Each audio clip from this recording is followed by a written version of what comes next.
अस्सलाम वालेकुम, मैं हूं यासिर सुल्तान और आप देख रहे हैं यूट्यूब चैनल ई एजुकेशन। आज की वीडियो में हम डायरेक्ट इनडायरेक्ट के बारे में मज़ीद बात करेंगे। इससे पहले भी वो बेसिक वीडियोस बना चुका हूं जिनकी ज़रूरत आम रूटीन में एग्ज़ाम्स के अंदर होती है, लेकिन कुछ ऐसे जुमले आ जाते हैं कि जो हमारे लिए नए होते हैं एग्ज़ाम्स के अंदर, क्योंकि हमने उनकी तरफ ध्यान नहीं दिया होता। हम कुछ उसकी बेस समझ लेते हैं कि डायरेक्ट होगा तो इसको इनडायरेक्ट बनाते वक्त ये तब्दीलियां करनी है, यहाँ ये लगा देना, वहाँ वो लगा देना। और कुछ फिर ऐसे जुमले आ जाते हैं। देखें, टेंसेस की काफ़ी सेंटेंसेस की टोटल 5-6 एग्ज़ाम और भी हैं। Declarative sentence, interrogative sentence, exclamatory sentence. तो इस तरह के जो जुमले हैं कि सवालिया जुमले आ जाते हैं, खुशी के, गमी के, या फिर हुक्मिया जुमले आ जाते हैं। तो ऐसे जुमलों के अंदर या जिन जुमलों के अंदर सिर्फ ख़बर दी जा रही होती है, जैसे कि असर्टिव सेंटेंसेस हैं, तो ऐसे जुमले आ जाएं तो इनके अंदर कौन सी तब्दीलियां करनी पड़ेंगी, ये हमें नहीं पता होता और वहाँ जाके हम ये गलती कर देते हैं, क्योंकि हमारे लिए नए होते हैं। हम उन सेम पैटर्न के तहत उसको भी बदलने की कोशिश कर देते हैं और वो हम वहाँ पे गलती कर देते हैं। तो इसमें असर्टिव सेंटेंस कहते किसे हैं? असर्टिव सेंटेंस वो सेंटेंस होता है कि जिसके अंदर कोई ख़बर बयान की गई हो। हम किसी के बारे में मालूमात दे रहे हैं, वो चाहे अपने बारे में है, हाँ वो सच्ची है या झूठी है उससे हमें कोई मतलब नहीं है, कोई ख़बर दी जा रही है बस। तो ऐसे जुमले को असर्टिव सेंटेंस कहते हैं। इसके अंदर तब्दीलियाँ कौन कौन सी करनी है? जैसे ये जुमला लिखा है, he says to me I am your friend. इसका मैं ये डायरेक्ट फॉर्म है, इनडायरेक्ट बनाता हूँ कि ही सेज़, यहाँ पे आएगा ही टोल्ड मी दैट। ये तो आपको पता चल गया होगा पहली वीडियो से कि इन्वर्टेड कामा हटा के दैट लगाते हैं। अब ये जो होगा ये अपने इसकी तरफ आएगा, सब्जेक्ट की तरफ। एक चीज़ का जहन में रखें कि प्रेजेंट टेंस या फिर फ्यूचर टेंस रिपोर्टिंग स्पीच में कॉमा से बाहर वाले जुमलों में आए हों तो अंदर वाले जुमलों का हम वर्ब नहीं चेंज करेंगे, सिर्फ़ और सिर्फ क्या करेंगे, हम इनका जो प्रोनाउंस होंगे उनको तब्दील कर देंगे। जैसे यहाँ पे है आई ही की वजह से ही हो जाएगा, he told me that he is, तो ही की वजह से मैं इज़ लगा रहा हूँ, ही इज़ माई फ्रेंड। ठीक है, कुछ तब्दीलियाँ करनी पड़ती हैं, जैसे इज़ और माई की मैंने की। ही सेज़ टू मी, उसमें मुझे कहा आई एम योर फ्रेंड, यानी कि वो मेरा दोस्त है। तो इस तरफ आऊँगा तो he told me that he is your friend तो नहीं करूँगा, तो फिर वो मैं जिससे बात बता रहा हूँ वो उसकी तरफ चला जाएगा। तो ही इज़ माई फ्रेंड मैंने बताना है कि उसने कहा कि वो मेरा दोस्त है, तो इसलिए मैंने योर को माई में, मी से माई योर है पोजेसिव हालत केस, और माई भी पोजेसिव ही लगाई जाएगी, मी नहीं लगाई जाएगी। फिर इधर आते हैं कि आई शैल से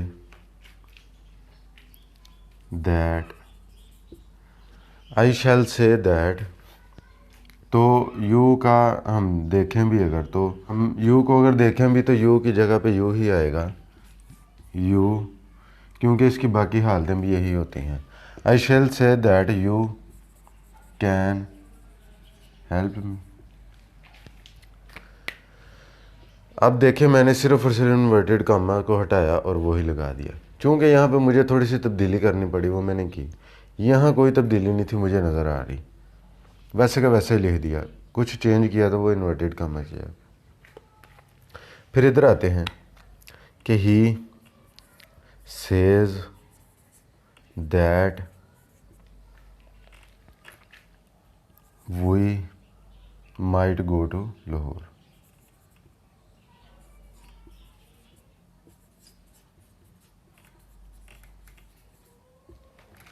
अब मैंने फिर किया जी, he says that we might go to Lahore. क्या ये मेरा जुमला ठीक है? अब ऊपर की तरफ आते हैं कि कहीं ये ना हो कि मेरे इस जुमले की वजह से आप उसमें आगे भी सोचें भी यही तब्दीलियाँ करनी है। ही सेज उसने कहा कि we might go to Lahore. जब उसने कहा था कि हम लाहौर जाएंगे, ठीक है। इसी तरह यहाँ पे आते हैं ही सेज दैट वी। अब मैं जब किसी को बता रहा हूँ तो मैं कह रहा हूँ कि ही सेज उसने कहा कि वी से फिर वो नहीं हम आ जाएंगे। इसलिए देखिए इसका तब्दील करना मैं बता चुका हूँ कि ऐसे जुमलों में सिर्फ प्रोनाउन की तरफ ध्यान देना ज़्यादा। तो प्रोनाउन इसके तहत बदलेगा। वी और ही है, ही सिंपल है, सिंगुलर है और वी ज़्यादा है। तो वी को जब इसकी तरफ देख के हम बदलेंगे तो जमा की हालत में ही बदलेंगे। दे से मुराद वो ही हो जाएंगे वो। He says that they might go to Lahore. तो ये देखें मेन तब्दीली जो मैंने की है इसी तरह आपने करनी है। अब आपने एक चीज़ का और गौर किया होगा, इनके ये मैंने पास्ट का लिखा है, इसका भी मैं बनाता हूँ। इनके अंदर आपने एक और गौर किया होगा कि मैंने यहाँ पे टोल्ड लगाया, यहाँ पे शेल का शेल और से का से लगा दिया, यहाँ पे भी मैंने सेज लगा दिया। तो जिसके साथ आपका सब्जेक्ट मुखातिब हो रहा होगा, जैसा कि मैंने ये मी लिखा हुआ है, तो जिसके साथ ये मुखातिब हो रहा होगा, तो जिसके साथ मुखातिब होने वाले का जिक्र हुआ हो, तो जब वो आ जाए तो हम सेज को टोल्ड में बदल देंगे और टू को ख़त्म करेंगे। समझ गए? अब इधर आए तो आई शैल से, जिसके साथ मैंने कहा, जिसके साथ मैं मुखातिब था उसका जिक्र नहीं है। ही सेज बस उसने कहा, और वो जिसे उसने कहा, जिससे वो मुखातिब था, उसका जिक्र नहीं है। जब उसका जिक्र ना हो तो हम वैसे का वैसे ही लगाते जाए, जब जिक्र आ जाए तो हम टोल्ड कर देंगे। अब है जी he said to me I am ill. He, अब देखे मी आ गया है तो मैं सेड नहीं लिखूंगा, टोल्ड कर दूंगा। He told me that. अब क्या है कि यहाँ पे पास्ट आ चुका है, एक तो मैं इसकी तरफ भी ध्यान दूंगा ही, फिर मैं पास्ट की वजह से वर्ब भी चेंज कर दूंगा। ही टोल्ड मी दैट, आई का ही हो जाएगा, ही की वजह से वाज इल। ठीक है जी। तो इसके बारे में तो मैं पास्ट वाले के बारे में तो पहले भी मिसालें दे चुका हूँ। तो मेन चीज़ थी आपको बतानी कि यहाँ पे सिर्फ प्रोनाउन की तब्दीली और कहाँ पे आपने टोल्ड लगाना है, कहाँ पे नहीं लगाना, ये था मेन मकसद इस असर्टिव सेंटेंसेस के अंदर। अब आपने देखा होगा assertive, I am your friend, ये बताया जा रहा है, ख़बर दी जा रही है। You can help me, finally एक बात बताई जा रही है, उसे ख़बर दी जा रही है। We might go to Lahore, ये भी बताया जा रहा है। आई एम इल, तो ये जुमले ऐसे हैं कि जिनके अंदर हम सिर्फ किसी को ख़बर दे रहे हैं, चाहे वो सच्ची है या झूठी है, उससे हमें कोई मतलब नहीं, बस ख़बर दी जा रही है। तो वो जुमले क्या होते हैं? Assertive sentences. ये मैंने बताया। अब कोई जुमला आ जाए कि मनफी में आ जाता है, जैसे डू आ जाए अगर, तो यहाँ पे मैंने लिखा तो नहीं है, लेकिन फ़र्ज़ करें कि आई डू नॉट, तो मनफी में वो जुमला आ जाए तो आपने उसको, अगर तो यहाँ पे सेकंड फॉर्म है तो फिर आप यहाँ पे डू की जगह पे डिड कर देंगे। सिंपली डू की फॉर्म सेकंड जो होती है वो डिड होती है, आप उसको डिड लगाते हुए जुमले को आगे मुकम्मल कर देंगे। ये ख्याल आपने रखना है। अभी हम एक और किस्म की बात करेंगे, जैसे कि इंटेरोगेटिव सेंटेंसेस, सवालिया फ़िक्रें आए अगर डायरेक्ट फॉर्म में, तो हम उनको इनडायरेक्ट फॉर्म में कैसे बदलें। कुछ चीज़ें मैंने लिखी हैं कि जिनका आप अगर ख्याल रखेंगे, मैंने यहाँ लिख दी हैं ताकि आपको वीडियो दोबारा भी देखनी पड़े तो आपको वो चीज़ें लिखी हुई मिल जाए। इनका आपने ख्याल रखना है। सवालिया फ़िक्रे किस तरह के होंगे? वो जो रिपोर्टेड स्पीच होगी कॉमर्स के अंदर, उसके अंदर जुमले शुरू होते होंगे where, why, when, how, that, which. ये ऐसे अल्फाज हैं कि जिनके बाद जुमले को पूरा होने के लिए मुकम्मल स्टेटमेंट की ज़रूरत होती है। कुछ ऐसे हैं जिनका आपको ऑलरेडी पता होगा कि हेल्पिंग वर्ब्स जो होते हैं, is, are, am, was, were, will, shall, may, can, do, does, did. तो ये ऐसे सवालिया अल्फाज हैं जिनका आपको पता है कि हेल्पिंग वर्ब्स हैं। जब वो शुरू में लगा दिए जाए तो फ़िक्रा सवालिया हो जाता है। फिर सेड टू या फिर से टू, रिपोर्टिंग स्पीच में कोमा वाले हिस्से से बाहर का जुमला, उसमें अगर सेड टू या से टू आ जाए तो उनको चेंज कर देना है किस में। पहले तो हम टेल टोल्ड में बता रहे, टोल्ड में बात कर रहे थे। अब चूंकि सवालिया है तो आस्क या फिर आस्क्ड में बदल देना है। फिर क्या होना है जी, not use that in interrogative sentences. Interrogative sentences के अंदर दैट को नहीं इस्तेमाल करना। कहाँ पे? वो जो हम इन्वर्टेड कॉमर्स को हटा के दैट लगाते थे, यहाँ पे आके हमने वो दैट नहीं लगाना। इसको सादा रवानी के साथ सादा बात में लिख देना। एक और ख्याल करना है, जब आप इनडायरेक्ट बनाएंगे तो फिर आप सवालिया क्वेश्चन मार्क भी नहीं लगाएंगे इनडायरेक्ट के अंदर, वहाँ पे नहीं लगाएंगे। इसका सवालिया बनाते हैं, ही सेड। अब ही सेड टू मी, तो सवालिया में मैंने क्या बताया था और ऊपर भी लिखा है, तो ये गलती नहीं करनी। ही आस्क्ड, चूँकि ये सेकंड फॉर्म है तो मैं सेकंड ही लगाऊंगा। ही आस्क्ड मी, दैट नहीं अब लगाऊंगा, सीधा उसकी तरफ चलता हूँ, वेयर। अब वेयर आर यू गोइंग। अब चूँकि शुरू में पास्ट है तो इधर भी मैं आर की जगह पे पास्ट करूँगा। वेयर वर, यू की वजह से,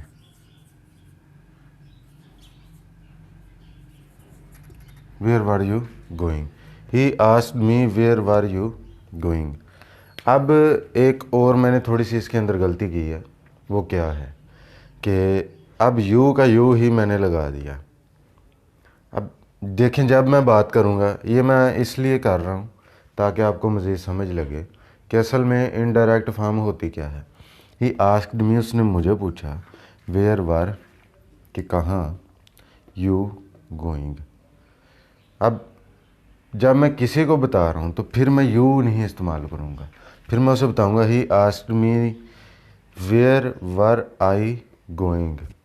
ठीक है, तो इस तरह का। जब मैं यहाँ पे फिर आई लगाऊंगा तो क्या करूँगा कि आई की वजह से मैं, चूँकि मेरा सवालिया ऑलरेडी यहाँ पे बन रहा है, तो वेयर, अब देखें ना कि उसके अंदर तो एक ठीक है, एक फॉर्म थी मुकम्मल, उसके बाद क्वेश्चन मार्क था, लेकिन यहाँ पे मैं रवानी में अब बता रहा हूँ, मैं किसी से पूछ नहीं रहा, तो इसलिए इसी से मैं सवालिया को जाहिर करूँगा। वेयर और यू की जगह से पे आई, ठीक है।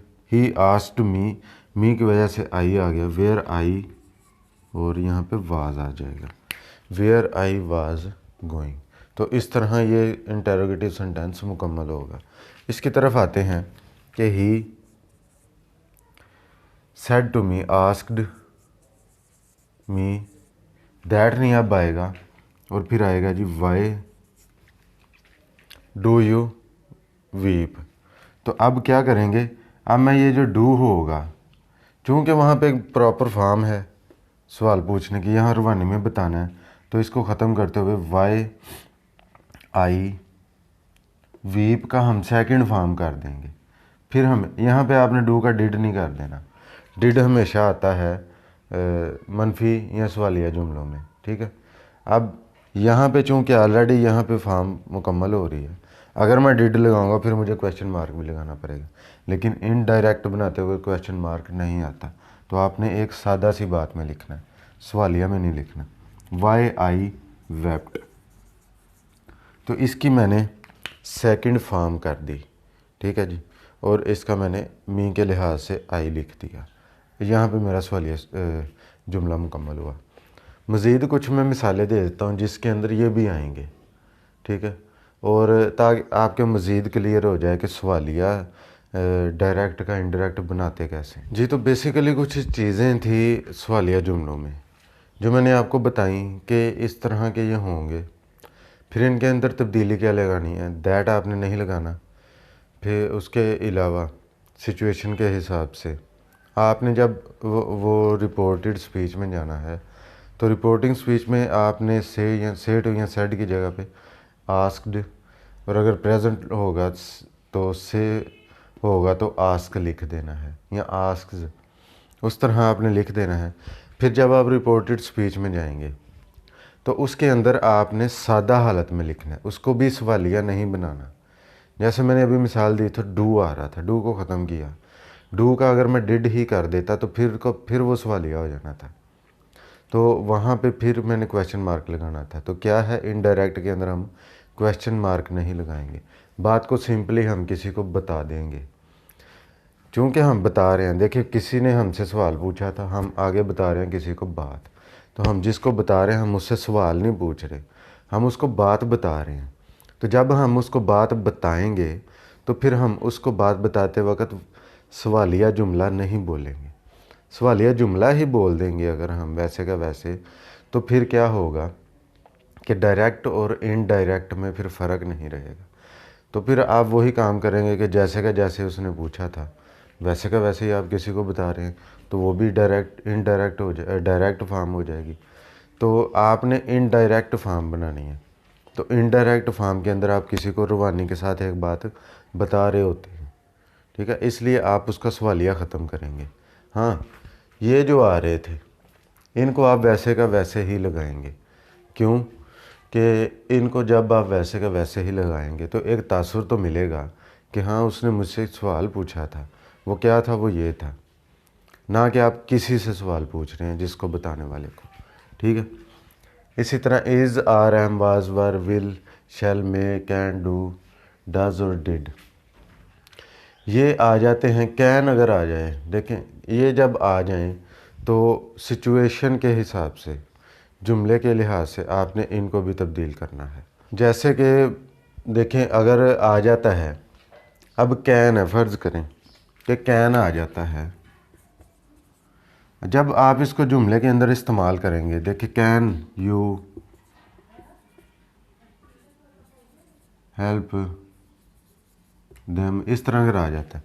अब ये शुरू में आया है तो क्या करेंगे आप, इसका सेकंड फॉर्म होने की वजह से आप इसको कुड कर देंगे, COUL कुड कर देंगे, तो आप जुमले के शुरू में लगाएंगे नहीं। अगर तो आप इसको जुमले के शुरू में लगाते हुए तब्दीली कर देंगे तो फिर आपको क्वेश्चन मार्क लगाना पड़ेगा। आपने इसको सवालिया नहीं फिर बनाना, इसको चेंज करने की कोशिश करनी है। तो यू जो होगा अपने यहाँ इसके लिहाज से बदलेगा। फ़र्ज़ करें वो अगर आई हो जाता है या दे हो जाता है ज़्यादा की वजह से, दे, तो अब दे जो कुड होगा, कैन का कुड, वो आगे जाके तब्दील होगा। फिर भी आपको अगर ज़रूरत हो कि इनकी भी मिसालें दी जाएं सब की, तो एक लेंथी वीडियो हो जानी थी और काफ़ी लंबा हो जाना था कोर्स। ज़रूरत हो तो आप मुझे ज़रूर बोलिएगा, मैं इंशाल्लाह बना दूँगा, या फिर आप कमेंट्स में पूछ सकते हैं। आसान है, कोई मुश्किल काम नहीं होगा। कमेंट्स में भी आप पूछ सकते हैं, मैं वहाँ पे भी आपको बता दूँगा। बेहतर है कि आप अपनी बुक्स से इंटरोगेटिव सेंटेंसेस को पकड़ें, जो मेन तब्दीलियाँ मैंने बताई उनका ख्याल रखें, बाकी आपको इंशाल्लाह वहाँ पे देखते हुए बाकी सारी समझ आ जाएगी। तो ये जो पेचीदा बातें थी कुछ मैंने वो बताई हैं आपको, बाकी प्रैक्टिस आपकी है, जैसे प्रैक्टिस करेंगे वैसे ही आपको हर लिहाज से आसानी होगी। तो आज की वीडियो आपको कैसी लगी, अच्छी या बुरी लगी, आप लाजमी बताइएगा, अपना फीडबैक लाजमी दीजिएगा। और मेरा लेसन आज का यहाँ पे ख़त्म होता है। मज़ीद अभी इनके ऊपर सेंटेंसेस के हिसाब से मुख्तलिफ साम के होते हैं, इनके लिहाज से मुझे वीडियोस बनानी पड़ेंगी, वो इंशाल्लाह मैं बना दूँगा। और आपका कोई क्वेश्चन हो तो लाजमी पूछेगा। मुझे इस वीडियो से अभी इजाज़त दीजिए। अल्लाह हाफ़िज़।